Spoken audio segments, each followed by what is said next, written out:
कि विश्वास करा तू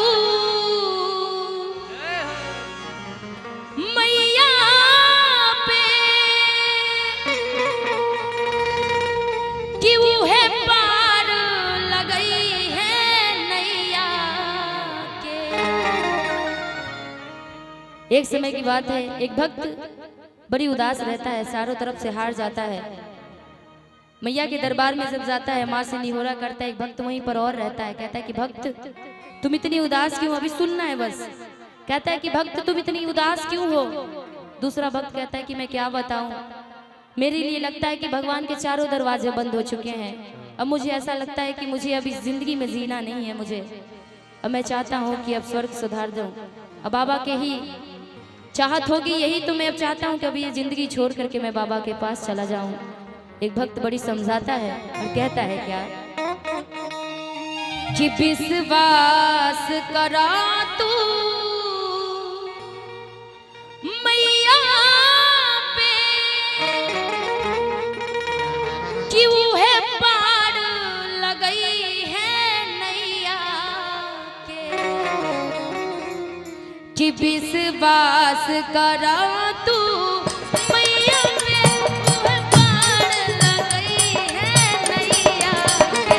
विश्वास करा तू मैया पे वो है पार लगई है नैया के।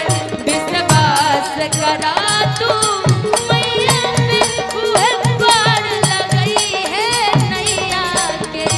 विश्वास करा तू मैया पे वो है पार लगई है नैया के।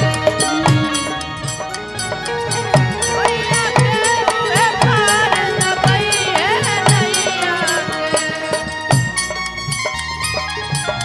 बस मीठी मीठी तालियां बजाना, बस सुनना है इस गाने को।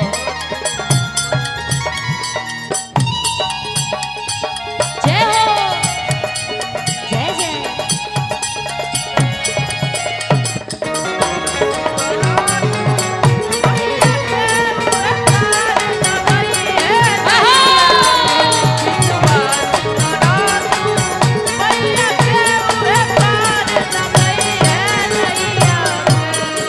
भक्त कहता है कि विश्वास करो। मैं अभी इस भजन को इसलिए गा रही हूँ कि आप लोग ध्यान से सुनिएगा, क्योंकि हमारी सबकी जिंदगी, हम चाहते हैं, हम सोचते हैं कि मेरी जिंदगी बड़ी मुश्किल से कट रही है, मेरी जिंदगी में ही सिर्फ तकलीफें हैं। ऐसा नहीं है। जो जहाँ पे है, जिस जिंदगी में, सब बहुत अपने जिंदगी से नाखुश हैं, लेकिन कभी भी भरोसा अपने माँ बाप पे, अपने संस्कारों पे और ऊपर वाले भगवान पे हमेशा करनी चाहिए। भक्त कहता है क्या, संकट हरनी विपदा हरी है,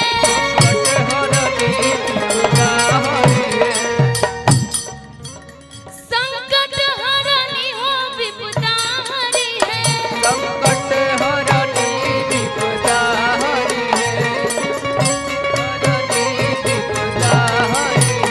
मंगल करनी हो मंगल करी है, मंगल करनी मंगल करी है, मंगल करनी मंगल करी है। संकट हरनी विपदा हरी है, मंगल करनी मंगल करी है।